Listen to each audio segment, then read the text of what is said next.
Onions. Onions. Kyle Shanahan grew a pair at some point. I mean, you don't. A field goal makes it a 2-score game, but does it really? Like, Well, you get the 3 ball points, first.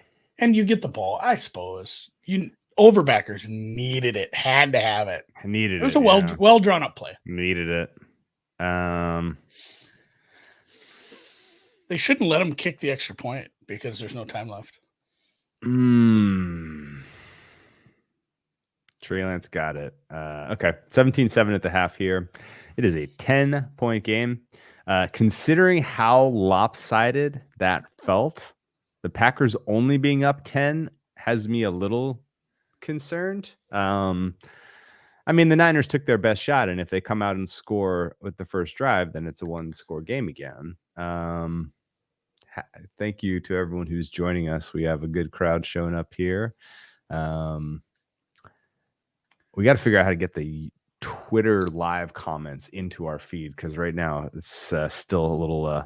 We're only getting the YouTube guys, but that's okay. The YouTube hardcore guys, the YouTube hardcores are all here. So, good evening, fellas, ladies, maybe as well. Probably mostly fellas. Yeah, real quick. Yeah, that sucks. If you are watching, and that is the thing, if you are watching this on the Twitter live feeds, any of them, they just closed down Periscope. We can't see you today. Yeah, we can't see your comments. Go over to the BetSperts Media YouTube page, and then if you want to comment, we can see your comment. If you don't, if you just want to hang out, it's fine. The Twitter feed is going to work just fine. Probably better than Periscope, but if Twitch you do want to comment, way. Yeah, you need to get on or Twitch. Twitch, yeah. If you're on Twitch, I'm going to be able to see you too. So deep dive Twitch. All right, let's talk about the game. The Aaron Rodgers to Adams. I'm okay if there's like another 10 more targets to Adams in the second half. Fine with that. Keep feeding Adams. Keep feeding. How many Adams. Targets was there in the first half for him? I think there were probably 9.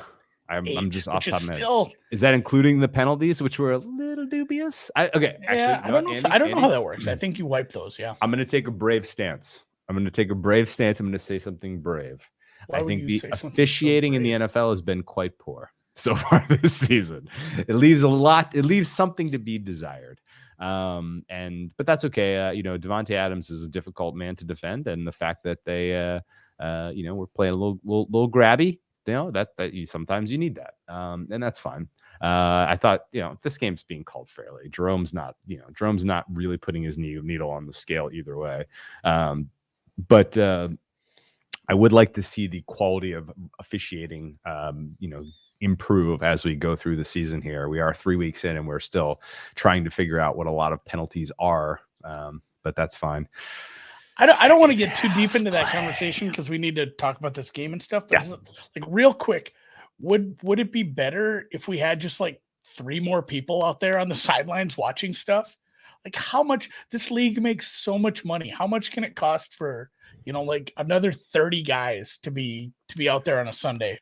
Yeah, drawing a salary, like just a few more eyes on like, hey, you are only watching this because every ref is a job, but it moves so much faster than it did, 50 years ago. Have some more refs. I'm fine with that. The yards per play, YPP is the YPP, which doesn't always tell the story, but it is 6.6 to 3.7 each with 5 drives. It does feel like Green Bay should have some more points, and they did have a 4th down. Turnover on downs in the red zone. Brutal play call. Brutal play call. Like we mentioned that on the Sunday night pod that we just did. We were pretty critical of some of the play calls on 4th down outside of maybe the Chargers plays. Jesus. But some bad play calls. I didn't like either of the ones for the Browns early, obviously as a Browns ticket holder as well. But to put them back there and let that edge rush get to them, that sucked. So I think Green Bay should have a little more. They're only 3 for 6 on 3rd down too. They've gotten a couple penalties that have helped. Obviously the receivers yell for it on everyone, but that one with Adams, I mean, he just drug him, it sucks because you go play D-back against Adams. You'll have trouble too. That guy had no idea where the ball was. He just grabbed him. Yeah. Yeah, I think ultimately the the Packers leaving some points on the board has got me a little frustrated. I would like this to be a kind of the game where you just try some stuff out in the second half if you're the Niners, as opposed to meaningfully mounting a comeback attempt here. Obviously, I'm on Packers +4. I have some Packers money line, so I'm biased, but I had hoped that this was going to be, a little bit more comfortable feeling right now than the way that I am. George Kittle, by the way, is anytime you bet against the Niners and Kittle is healthy, it's tough, man. Like anytime he's involved, I'm like, that guy is tough to tackle. He is a man out there, and he plays with his heart on his sleeve. He full heart perform anytime he's got the ball. So yeah, no, Kittle is a problem in general. Still their leading rusher. I guess Packers defense has acquitted themselves a little bit better than people were expecting to this point. Some of that I'm going to say is the Packers, the way that they have coordinated and prepared for this game. Some of it is Jimmy Garoppolo is who we thought he was, which is a bottom half of the league quarterback. But I do not expect the Lions were gashing them on the run, and I really 2 weeks ago, and maybe Trey Sermon. Packers, yeah. Yeah, no, the Lions were able to run on them, and I did see some nice glimpses of just like people getting to the ball, stretching out the outside runs, like stuff we didn't see last week, filling gaps. Like just it felt like the Lions were kind of getting what they wanted in the first half, and it was the Lions, so that's not great. So I was a little nervous about the Niners running, although they're down a bunch of running backs. They have been looking for people to fill in there, and just go look at their box score. They've had the fullback run twice, Lance obviously with the one run, Debo. Nothing new there. I mean, Debo takes a few jet sweeps and runs every week, but Trey Sermon's probably technically the starter, and he's 3 rushes for -1 yard. So Green Bay's stopping the run, and that's what you want. Make Jimmy G try to beat you, and outside of a long kickoff return, they've done a really good job, I thought. Yeah, no, the Packers defense has done a nice job. I do not expect that we see much of Trey Lance in the second half, despite him being trotted out to get the only points on the board for the Niners to this point in the game. Honestly, if Trey Lance gets stoned there and the Niners have 0, that's a tough look as you head into halftime. Jimmy Garoppolo. You think it was the wrong thing to not kick? No. You're not beating the Packers if you don't get a touchdown there. Yeah. No, that's what I'm saying. I'm fine with it. But you're right. That doesn't always succeed. Going into halftime 17-3 is not a moral victory. Despite what the football guys or the commentators may say, 3 points there does not get you any closer to a higher win probability in this game, but a touchdown does. I would look for Jimmy G is still running. He's playing scared. He's playing not to lose his job. That's part of the problem with the Niners and the way that they are currently being run.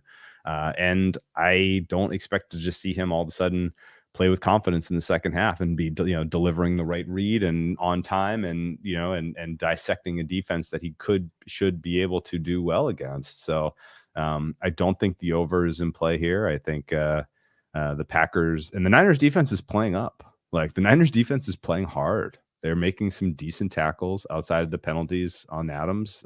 Outside of Adams, really, they're doing a good job. Aaron Jones has been somewhat effective on the ground, but they're not going to be able to put this game away on the ground. They're going to have to continue to throw. Robert Tonyan hasn't been involved whatsoever in the game plan so far, which has been a surprise because I thought he has shown great signs of life in terms of what he could do for this offense. Where are they? So yeah, I don't want to get more involved with the Packers, but I think at 5.5 or 4.5, it's the right side. Packers are the under, yeah.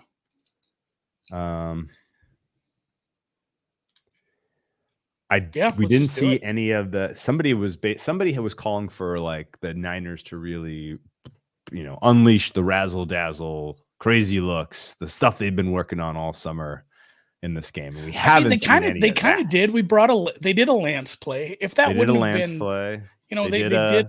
The handoff to Kittle, was that a razzle dazzle? It went for 9 yards. So. It's something. Yeah. It tripled their yards per play, their average yards per play on that one play. So good. It was. What do you think of under 24.5? It's getting juicy. So probably it is getting skip. It's Packers are under. So Niners team total under, even though they start with the ball. Boy, that one could feel pretty bad right off the first drive. I'm sitting with a bunch of Packers liability. I don't want to get any more into this, but yeah, Rodgers has gone out there and done this up. So, yeah, I mean the Packers at 5.5 is probably the right side. At 4.5, it's getting steamed back to 5. So a little two-way action on that. And yeah, the under is getting hit. Open 25 some places, down to 24.5 with heavy juice on the under. So, I might just take.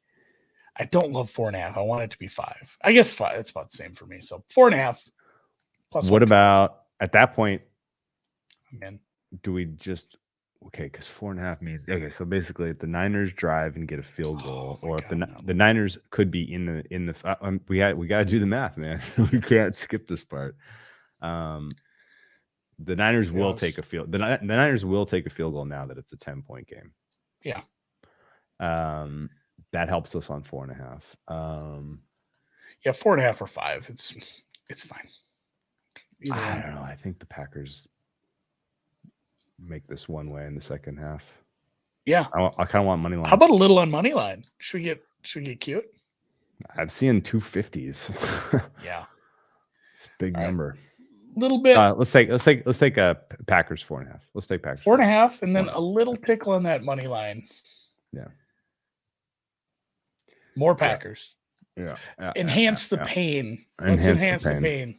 Yeah. If the Niners win the second half 21-0, you might be on your own this week. I might be taking a week off of betting. Yeah. We might be finding a fill-in. We might be finding a fill-in host for the old Wednesday deep dive.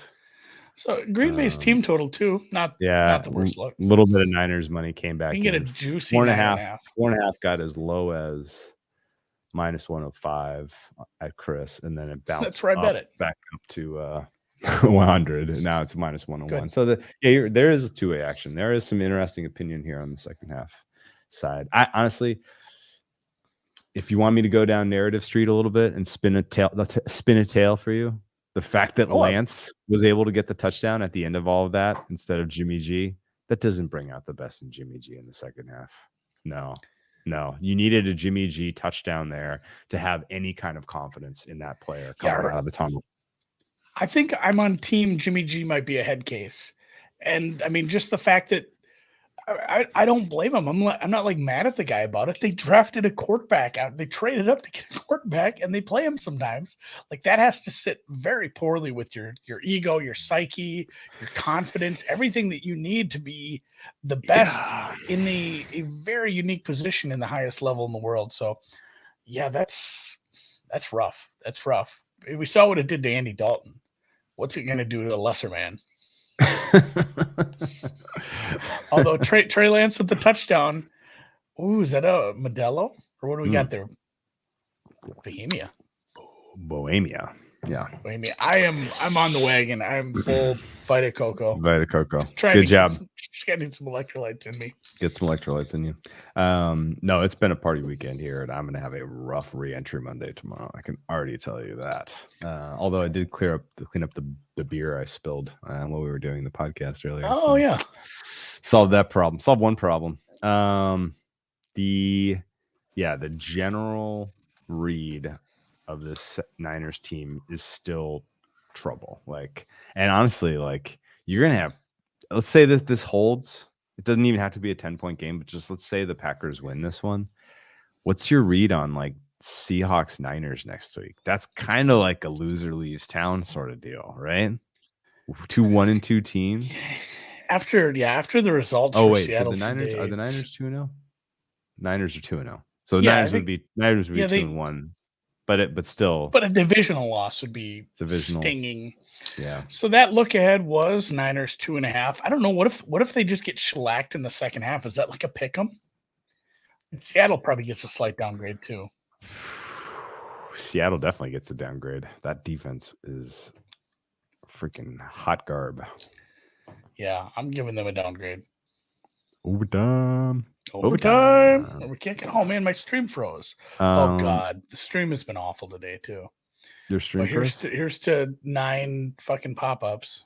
I'm doing a different computer. I don't have a little better job by the Packers special teams coming out of the tunnel there. That's just so annoying that that drive was so. Yes, Jimmy G was in the grasp. I'm glad they covered that. I was super angry about that. He was in the grasp. That should have been the last play of the fucking half, you clowns. Yeah, some of the refereeing today has been disappointing. No, when your special teams gives up like an enormous return like that, God, does that make me crazy. George Kittle is so tough to tackle, man. That should have been a massive loss, and somehow he managed just to get 6.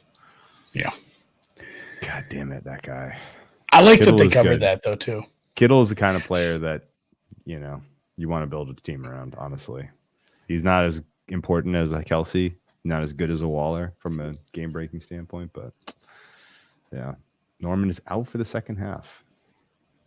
What about the other some secondary issues for both teams. That's 2 then. That's bad for both teams. That's 2 guys then. I guess it didn't come up, but as far as the second half total, maybe that's a good reason we didn't bet the 24.5. Like secondary injuries, and maybe not full on like, hey, he's out, but people are getting dinged up on 2 kind of suspect secondaries already. Here comes Trey Lance in 3rd and 1. He's now the short yardage guy. Why not? Sermon kind of sucks. Sermon has no pop. I'm surprised that he looks like he's running in mud. Yeah, what so in general, the Ohio State football team, the offense from last direct year, snap for juice check. Yeah, that's a better play. Is it? You go over just here. Just run a fucking offense. You give Kyle Shanahan look at this shiny thing over here. Designing plays. Why in the world are you doing this? Just run offense. I don't know. Doesn't it feel like that when we would get the who's Mormon Mahomes there? Not the real Mormon Zach Mahomes, Wilson. the original. No, the original one down in New Orleans. Played today. Oh, Taysom Hill. I don't even know if he's Mormon. But when they put him in, it's like, man, everybody knew it was coming every time. So I kind of like to put him in and then do something completely different. Fullbacks under center. I mean, I honestly would just like to see them run a damn offense. And again, like fucking some frustrating stuff happening in this game. Niners lock up on a block before the ball is out of Jimmy G's hands, which is supposed to be illegal, but that's fine. Hill is Mormon. Thank you. Yeah. This is a frustrating game. We'll see how it goes. I try not to get frustrated.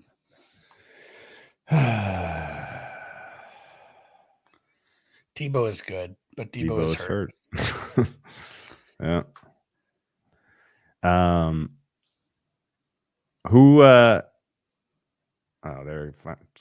Dude, Sermon into an enormous hole, but barely gets anything. I think the Niners are going to get points on this drive. Frustrating, man. Packers D was doing so good. The general read on, I guess, your main takeaway from week 3 of the NFL. When we wake up tomorrow morning, what are they going to be the major stories? Reffing's bad. How about just from I guess the major story will probably be Rams win. Like that swings some win probability in the NFC, right? Yeah, the Rams are live to compete in the NFC, especially with the team that was, your NFC probably still is your NFC favorite. Easy schedule. That was big. Yeah, easy schedule. The Jets legitimately, and I don't say this lightly because anything can happen late in the year, but legitimately they don't have any players on defense that are capable. It doesn't matter who they're going to play. They're going to have to score a little bit. And it's just not going to happen with this defense is so bad. The Jets might be the first 0-17 team. That sucks. No sophomore slump for Herbert. If they clean some stuff up, the Chargers are a really good team and are live to compete in the AFC. No one's really freaking out about the Chiefs yet, though, right? Steelers in the crapper. That'll be a pretty common takeaway. Yes, no doubt. The Niners kind of went back Niners to just marching the advantage running plays that we saw from them in the NFC title game is kind of how they adjusted coming into this one. Have we seen Jimmy G has not thrown a pass yet? I guess he threw the one to George Kittle, but it was a screen. They were still on 2 screens. Deshaun Jackson on the Rams. He'll be until he's hurt. Yeah, that's a scary play. Yeah, don't count on that being available in January. It's just not a thing he does. He doesn't play the whole year. Yeah. And I still don't have updates on Andy Reid. He just wasn't feeling well, and they were worried about him, so they took him in. Should we bet against them just in case, like, he's sick? No, that's bad karma. Number one, it's bad karma. Number two, the team will dehydration. You know what he needed? Kool-Aid. Some Kool-Aid, coconut water. Oh, his Kool-Aid level was down at around the bottom of the bowl. He needs to get the Kool-Aid level back up. Oh, that is beautifully pH balanced. We have not bet the Giants yet, Andy was making a joke about Jets 0-17. I think the Jets are live to win this week. I would not take the Titans in Survivor. I'll just say that. See the defense. How many points do you need to win? How many points do you need to score to beat the Titans? You'll never believe this, but Jimmy G went for the check down. Never believe this, but that was the option that he felt like was the safest there. Field goal here feels pretty good. Oh, hell yeah, it would. Field goal miss would be even better. A field goal block return for a touchdown, obviously. A 3rd and 9 sack would be my preferred play right now. Strip sack fumble. Strip sack fumble would be sweet. Oh, no, 1st and goal. Motherfucker. God damn it. Survivor League. Damn, dude. Who we taking next week? Let me see. Buffalo. Yeah, I think Buffalo is the play. Might just take him in all of them. Yeah. Let's see. Buffalo is who I got circled next week. I try not to plan ahead. The other potential looks: New Orleans, Tennessee, Cincy. No. You just said Tennessee was going to lose. Yeah, no, yeah. So those are your other, spreads outside of a touchdown. No way, any of those guys. Gotta be Buffalo. God, that was a nice catch. 80% Debo's good. Buffalo, but yeah, there's no point in really saving Buffalo. I know people in the circa probably identify Buffalo as at New Orleans. A Christmas play? They're at New Orleans Thursday, Thanksgiving. Oh, I forgot that's the 3rd Thanksgiving game. That's a good one. Sometimes we get a weird and I guess we still get the Lions, so we don't get 3 good. It's 3rd and goal. Does that mean it's Trey Lance time? Honestly, third and goal. That's just anything negative happening on this drive for the Niners would be great. Touchdown. Fucking, your stream's ahead of me for once. I'm watching a really bad site. Man, hated that drive, man. So basically, from 17-0 between the last 50 seconds of the first half and the first drive of the second half, the Niners are very much back in this game. God damn it! A couple of 3rd down conversions. Yeah, Kittle time. Packers soft as poo on that drive defensively. They looked like a team that was up 17 points and that was only 10. Damn, dude. This is gonna hurt. This is gonna be a bad side. I might just go to bed, honestly. Drink my coconut water, wake up in the morning, see what the score was.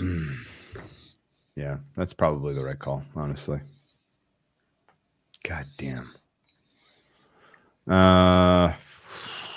Well, I don't have any more thoughts. It's been a bad week for me. I think Green Bay's offense. Green Bay's offense will do just fine. You think? What if they don't on the first drive? They're going to get pushed around again. And if they're I'm just not a worrier. Down. No. You're telling me to relax? Is that what you're telling me? Relax. Yeah, it's just like he says. Green Bay win probability. How do you guys do in contests? Awfully close to 50%. Honestly, I can never remember who I have in the contest. I'm 1-2 right now with Packers and Eagles pending. I did the carbon one too. I should look what my lock was Tennessee -5.5. Look at that. I had Cincy, I had Buffalo, I have Green Bay. What was your lock? Buffalo? Oh, Tennessee. What'd you say? Oh, Tennessee. This carbon contest one makes you pick a lock. That's worth 2 points. So that's kind of fun. I've hit all my locks, I think. I just had a really shitty week outside of it. All right, well, let's wrap up. With that, good we'll night's sleep. Cross your fingers that the Packers don't choke this one away, even though that does feel like a very real possibility. I need you to get in a good headspace. You need some tea. That would be nice. Drinking. That would be the right call, I think, ultimately. Yeah, it's time. It's we get some exercise tomorrow, sweat out the toxins, and we'll start a new week. How about that? Yeah, I think that's the plan. Head to the gym. All right, man. Later. I'll see you.